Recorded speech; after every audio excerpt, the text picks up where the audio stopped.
he sent me this letter. I was just looking at it the other day, and it was like, I'm planning to be there. I was gonna be here by winter, but I gotta get top dollar on my house and whatever. And he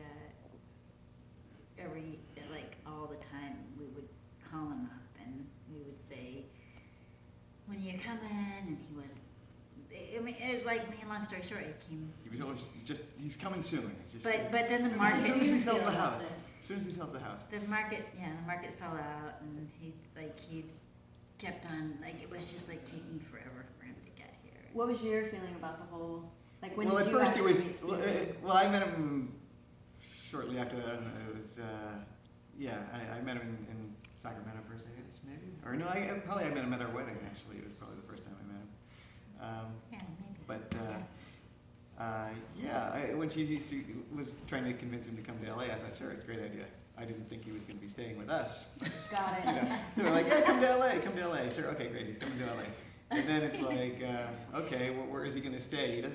He sold his house for not that much money. He doesn't have any, he was still working as a contractor, but he wasn't going to be able to pay for LA rent. the kind of place. And I was like, well, we can put him up here. And, we always need some, we have lots of construction projects around the house that we could use, and, they're very handy. Maybe we'll work out some kind of a trade. He'll stay with us, and he'll fix up our house a little bit while he's here, and then he'll find somewhere else to live or whatever. And so in the end, how long was he with you guys? He was with us for a little over 2 years, I think. And what do you think were the best things in his life in those last couple of years? Well, he was very excited about show business and just doing anything in show business. Even making $100 on a music video for a day or whatever. He was working in show business. So when he first came here, it was he was very excited. He walked in the door, and it was like, what was the saying? Like, sometimes you're the thing where sometimes you're the pigeon. Sometimes you're the pigeon. Sometimes you're the pigeon, and sometimes you're the statue. Today I'm the statue. and he had a horrible day because, everything kind of goes wrong for Stu, but he always thinks it's great anyway. And so I thought, he's going to want to go to Muscle Beach right away because that's his people. And I had the hardest time getting him to Muscle Beach. But Well, he thought he was going to be able to help a lot of people and, come and share his acrobatic knowledge with everyone, and that they would all consider him a god because he'd been doing it for so long. Had such experience, sure. He had such experience, but and usually when people met him, well, at first they think he doesn't know what he's talking about, and then he shows them some pictures of himself doing some amazing feats, and they're like, okay, let's listen to this guy. And then after a while, they get tired of listening to him, and especially since he had this habit of saying there's only one way to do things, and so a lot of people didn't like to hear that. Didn't want that kind of help with whatever they were trying to learn, and so he got discouraged sometimes because people weren't taking his advice. a lot of people did. I mean, everybody really loved hearing him, but he didn't realize that. Yeah. He didn't realize that they loved having him around, and they loved hearing what he had to say.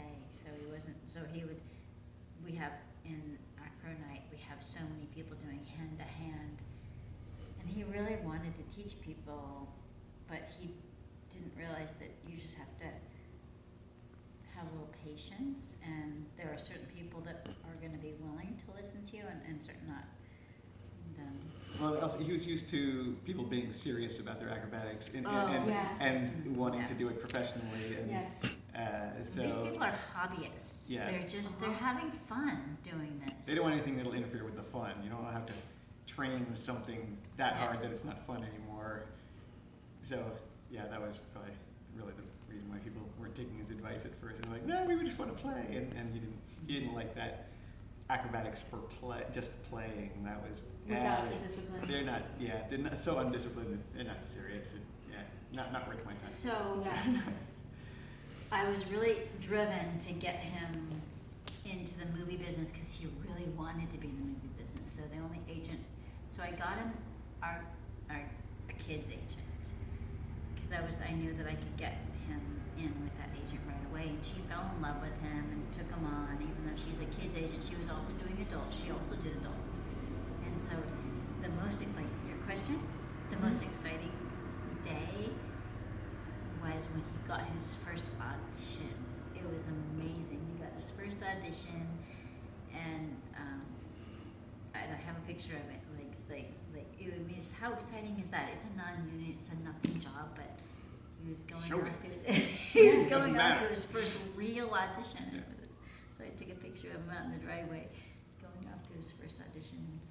He booked probably 80% of the jobs that he applied for. Maybe not 80, but like 50. A lot. That's a 50, lot. like Yes, a lot. I'm willing. I'll do anything. That was Yeah. that was his standard line. I'll do anything. And eventually, it didn't take long until I'll do anything that pays. So you invited him to come and live in LA, and you put a roof over his head, and you helped him get an agent. Yeah. And then did you help him film things and prepare things? Oh yeah, we helped him with his auditions. He always needed somebody to film his auditions for him and everything, and then edit them and then send them in. What was that like? All that stuff. So, yeah, I got used to it, but I just wanted to help him out. And, film his audition. He wasn't as technologically Yeah, but proficient, so yeah, so we helped him. But We helped he him. had books on how to do. He had books on how to do anything. So he was trying to. He didn't. Like the saying that we haven't had in the fortune cookie. Like, do you need some help? You'll find one on. One helping hand. Do you need a helping hand? Do you need a helping hand? You'll You'll find one find on the. Yeah. One on the end of Yeah, each arm. so Mhm. he did ask for help, and we did, I got him, well, not at first. Then he realized he got here and immediately he felt like he knew how to do it because he feels like he knows how to do everything. He soon realized that Jerry knew more about the LA 100%. scene than he did, and then he was like, okay, I'll take her advice. but yeah, and then he started asking for help. And I went on for his first job, I took him, well, he had to drive, but I went on the first job, or first couple jobs with him, because I was afraid of what they would do on a non-union shoot, Right. so, So you went to kind of protect him and just. to make, Jerry protected. Uh-huh. to make, I mean, he didn't need much protecting, but, So things started to pick up, and he started to get to do more of the stuff that he loved. He did, and he did so many things that we didn't find out about till after he was dead. And I looking through all of his papers to see all the jobs that he did, and he did these big music videos. Which after the first couple of jobs, he didn't really talk about the things that he did so much. yeah. And So then he would just leave in the morning and come back at night, and we got him it's like started, and another day at work. started like. And then he just went. And then he got a SAG. Now he's actually SAG eligible now. Good for her. That's an achievement. It's a big achievement. In Two- less than 2 years, he was SAG eligible, and I knew he would be. And so Stu always thought I could do a million things. Were there other things that you guys had to help him with that were a surprise? Things we had to help him with. Helped him get an agent, helped protect him on the early sets until he got a hang of it, in which of course he totally got a hang of it. Yeah, he took care of himself pretty well. I mean, had occasionally help him with medical related things, Yeah. but He In took him general, to- how was his health until the obvious well, pretty good. when he first showed up, it was he thought he was gonna die, and he sat right out here saying, "Jared, I didn't come to your house to die." No, I actually got him. He was pretty sick when he. there was first he came here. got sick right shortly after he Because got it here, and was we thought, so oh, stressful. this is it, he's gonna die. To do the move that he did, huge stress. He had so much stuff. You saw. I mean, he did that all on his own. Mm-hmm. I actually bought him a bell on Amazon. Did you know Oh, that? oh, no. I bought him a bell So he could ring the bell and you would so come we could running. ring the bell. So I could. He did not use the bell. He didn't use the bell. Oh, that's good.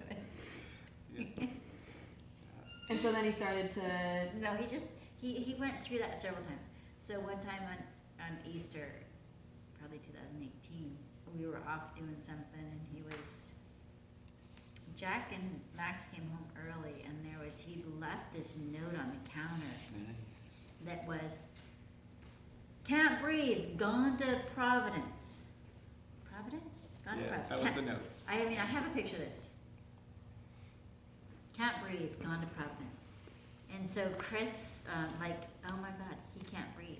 And we know how he drives, and we thought he's probably dead on the road somewhere. So, I'm calling up Chris, and Chris called me, pulled up to where we were for our Easter thing, and Jack's home taking care of the kids, and Chris and I'm calling the hospitals. I've called every hospital in the area, and where I jumped in the car with Chris, and so we thought, well, we're just gonna drive the routes to the hospital. We're gonna find In case Stu. he's lying on the side of the Because road. he's probably on the side of the road, and Chris and I are talking like, oh, we just wanted a little bit more time with him. We just wanted a little more time with him. But we eventually found him at some hospital that just didn't know he was there, and so he was there. He was there working on the act, he was all good. So yeah, so he went down and up several times. Do you guys know a lot of other families who take in people who are in their 80s who are not biologically related to them? Is that a normal thing? It happened very often, I don't think. I don't know. Well, but there aren't too many stews either. He had nowhere to go, and he'd helped so many people, and we thought, oh, this would be good. We should help. We'll do the good thing, and we'll help this guy out. He needs help, and we'll give him a place to stay. And he'll help us, and we'll share in his wealth of knowledge, and it'll just be a good thing for all of us. And I don't know. We didn't know what would happen. It was an experiment. Do you think do you think that's a uniquely Jack and Jerry trait, or do you think that that's circus, or do you think that that's just anomaly of I all think the it's surrounding- Stu. I think we just got lucky that we got to be the ones that took Stu in. I just really do. It really wasn't that bad. I mean, Yeah. you would think it would be. He'd come down the stairs. He was "Go!" his bedroom was right next to ours. Right. You would think that would be a major intrusion, but But he couldn't hear. it wasn't too bad. Yeah, he couldn't hear. And well, we had him in every place, and we tried to get him to move in here, but it was I don't know, for some reason it was wrong, and upstairs was upstairs. We were trying to figure it out. We were really trying to figure out the best place for Stu. And we've had other people who've lived here who have been much more of a problem. Who after a couple of weeks were tired of having them around, Yeah. and so we didn't really. I mean, we weren't expecting him to stay, but after he was here for a little while, it's it's not so bad having him around. He's Yeah. here. What did Stu bring to the property, the environment? Everything Yeah. okay, he fixed up the bathroom. He put tile there. As far as construction stuff, he did lots of little construction projects. Lots of little, you Fixing can see doors and Stu windows and everywhere. fixing- yeah. Where can you see Stu? I don't know. He was always doing something. Sometimes He we put did in a new really door lines. there. I don't There were know. a lot of things that we didn't ask for, and we would have rather he hadn't done. But New doorknobs, new. He replaced the ceiling fan without telling us. Okay. Yeah. There was nothing wrong with the old one. I don't know. Things It's like like we was gone for a summer, and he put something in the bathroom that I don't know. All right. Yeah, he made little cardboard things for our bathroom counters that we could put our toothpaste and these cardboard things on our countertops. Okay, whatever, sure, I'll use your little cardboard organizer there. It's still there. It's still there, yeah. Yep. And so when it came down to the hard stuff at the end, Push the door closed. Yeah. yeah. So he got sick suddenly. It was he was doing handstands. That's the question again. Go ahead. Just as it came down to the end of his time here, that he was handstanding and doing all kinds of stuff up until kind of the last days. And after he left, kind of how did your lives change?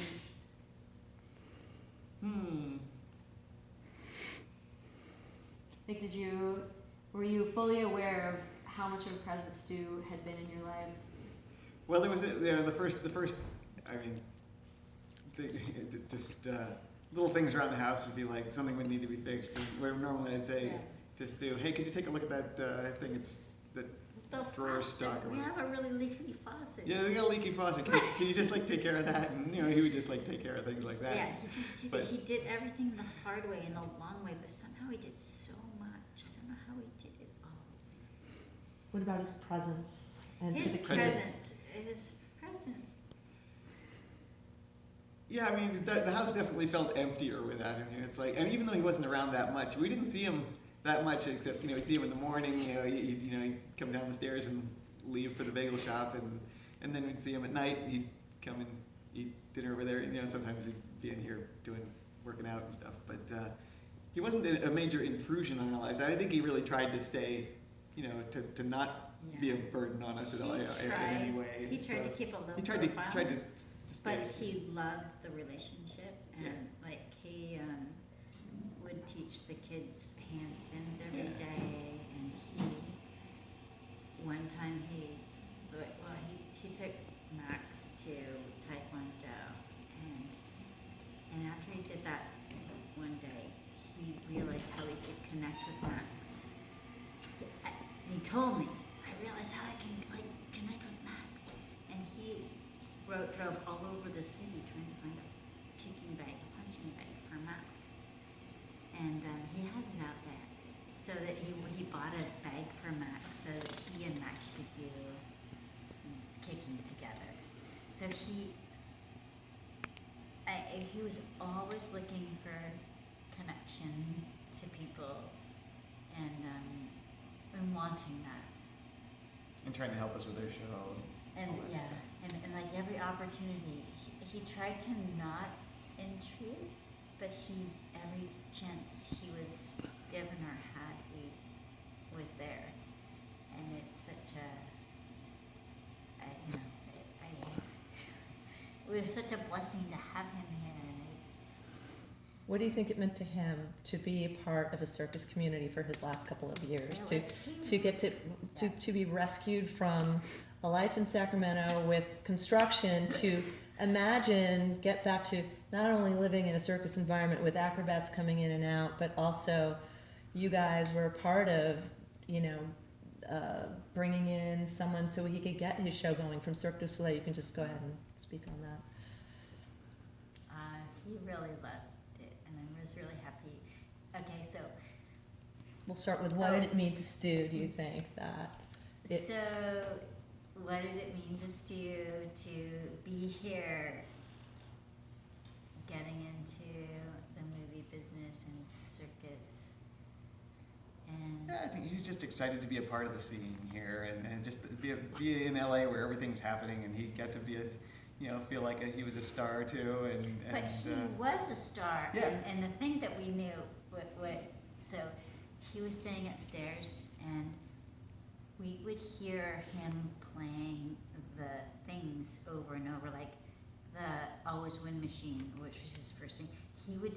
At nighttime, He'd watch the videos. he would be watching the videos, and really loud because he couldn't hear them.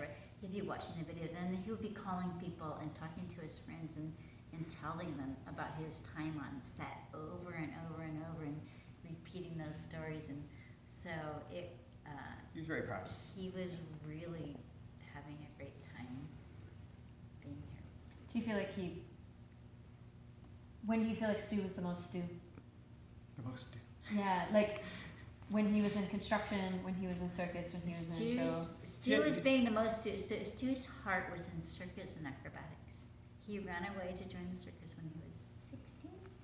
Yeah, I don't know, Something but like that was his first love. And Stu was the most Stu when somebody asked him to help him learn a handstand. Yeah. But he also really liked fixing things for people, and he just Can you help me with yeah, Can you just- help me with anything? so yeah. He'd make he'd make handstand pedestals We for have- for just people at the gym who We have We're like interested. so many right there. yeah.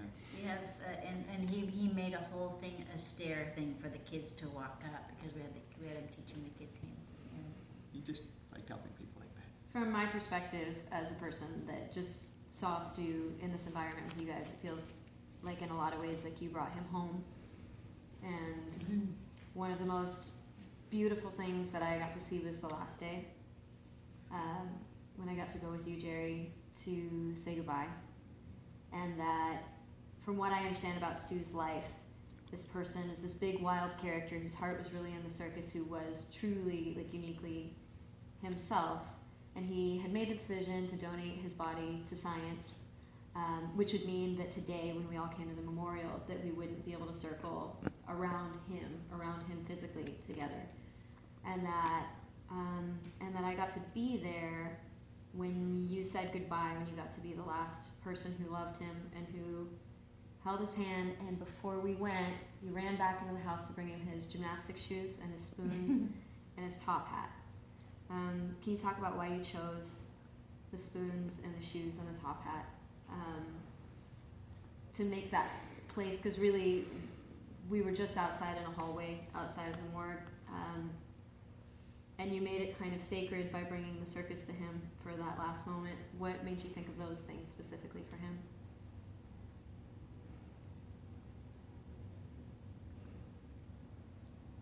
Wow. He was kind of in a hurry. This, the circus was his life, his first love, and although he went everywhere, he did businesses and everything else. The circus and it was always his first love, and it was always with him. He was doing one-armed in his music store, and when he was here tiling our floor, he was most interested in the fact that there was an acrobat in our gym, and then he was going to do a live show again in our, they were going to bring that show back to his back to the stage.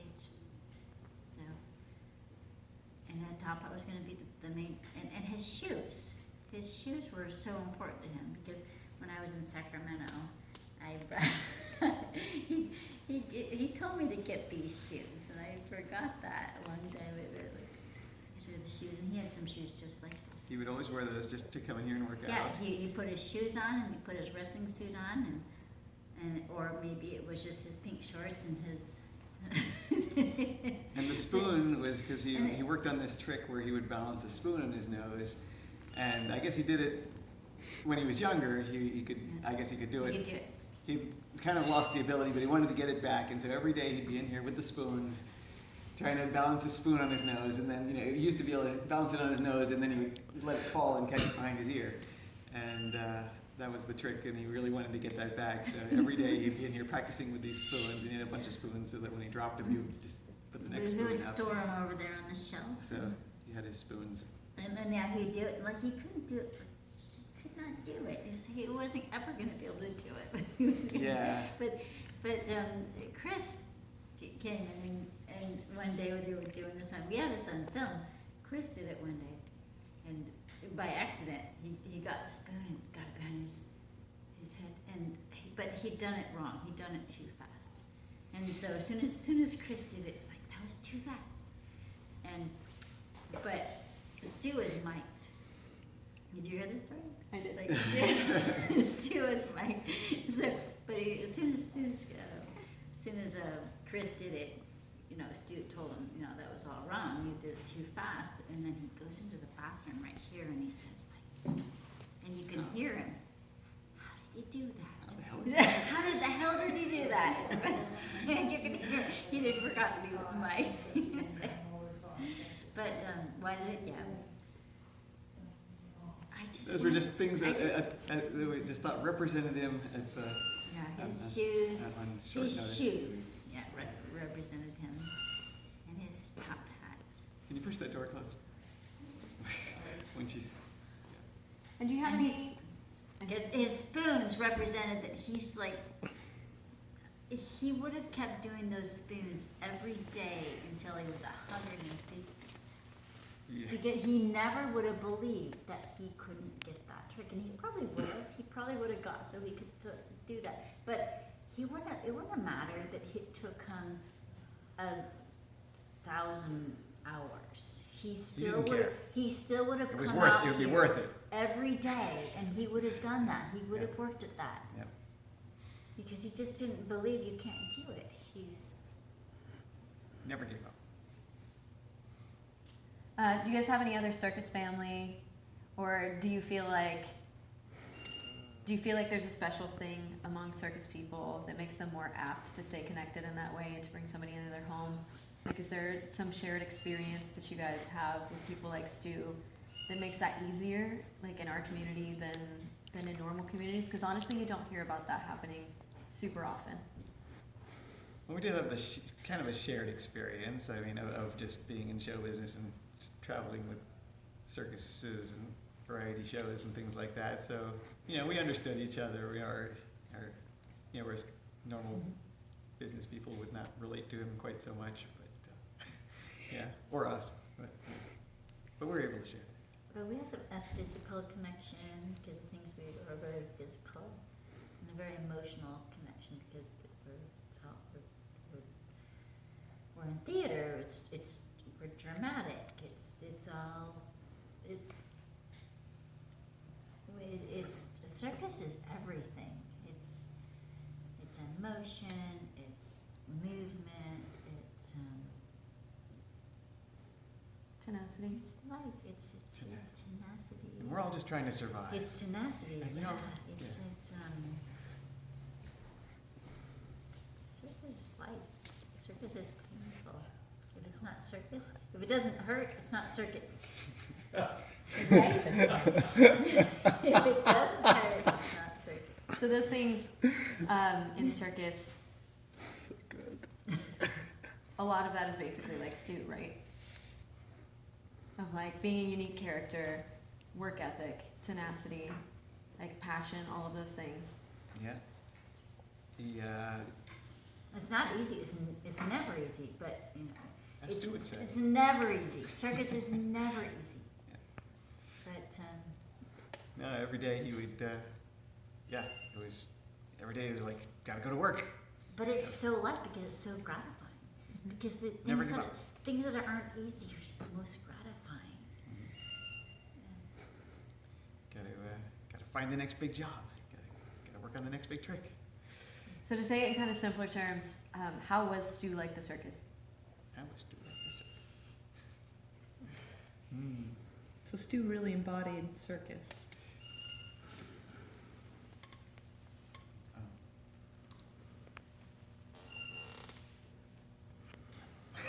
Yeah, maybe.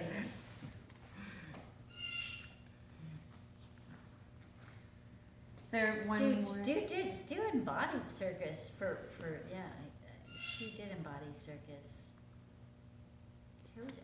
Stu was everything about circus because the circus is life. When you really think it's everything.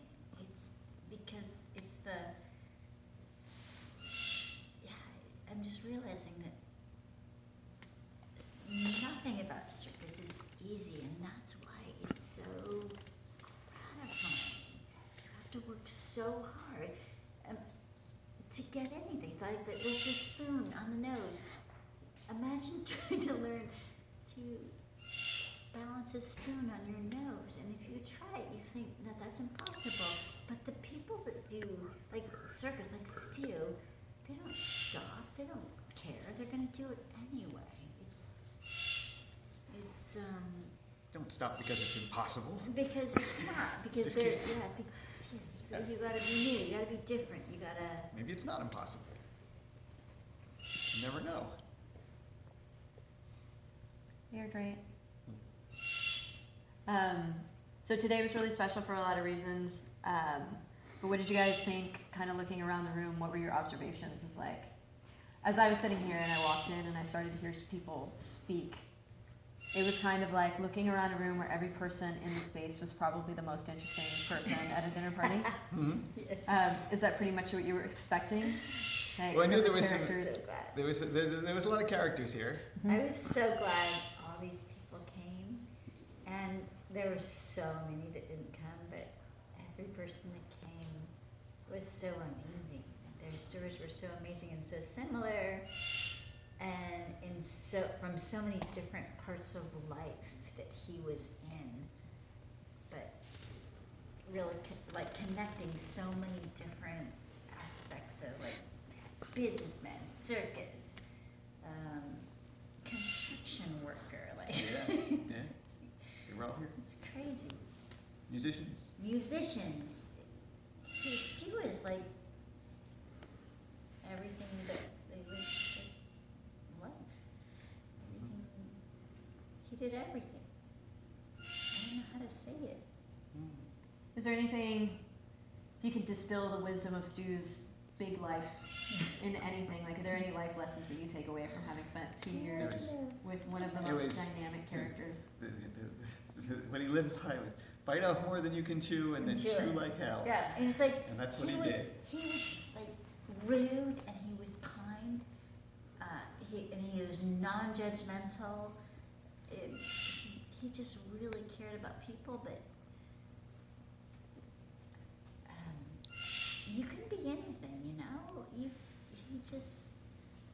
That was the cool thing. Because he wasn't perfect.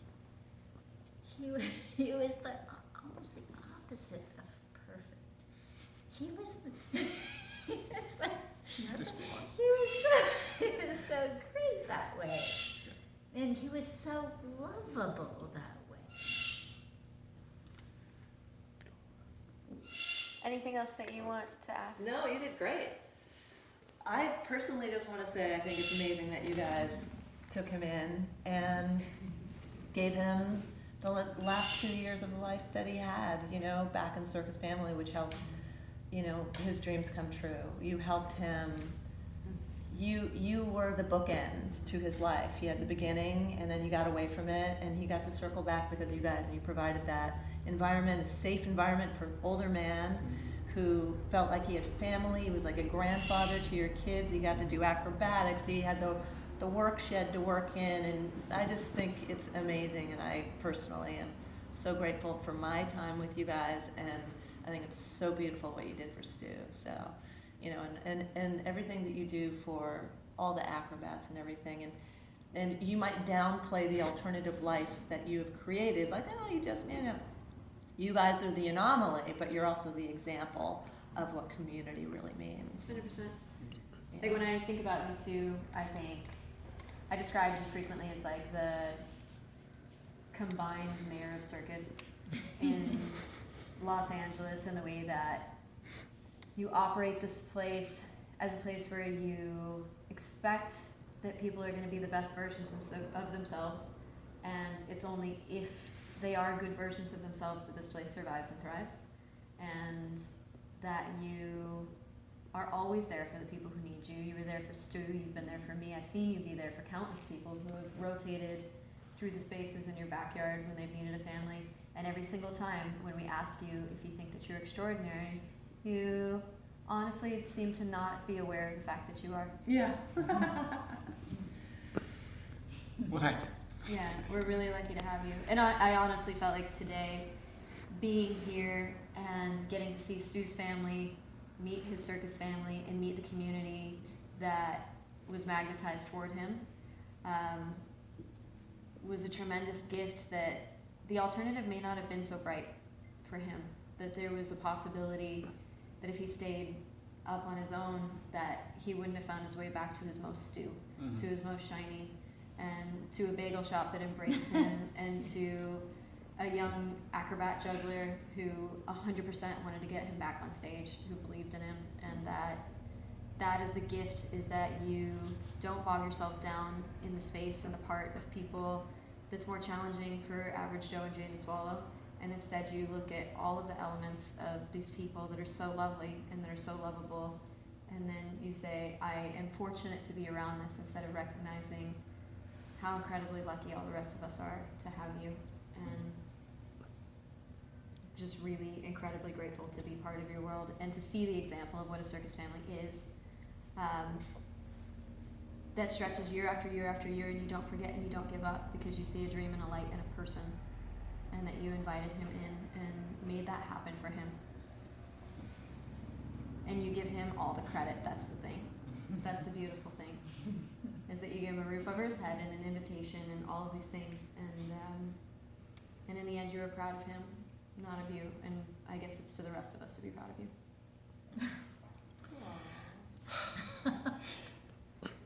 Cheers, Mom. This dude. Just do.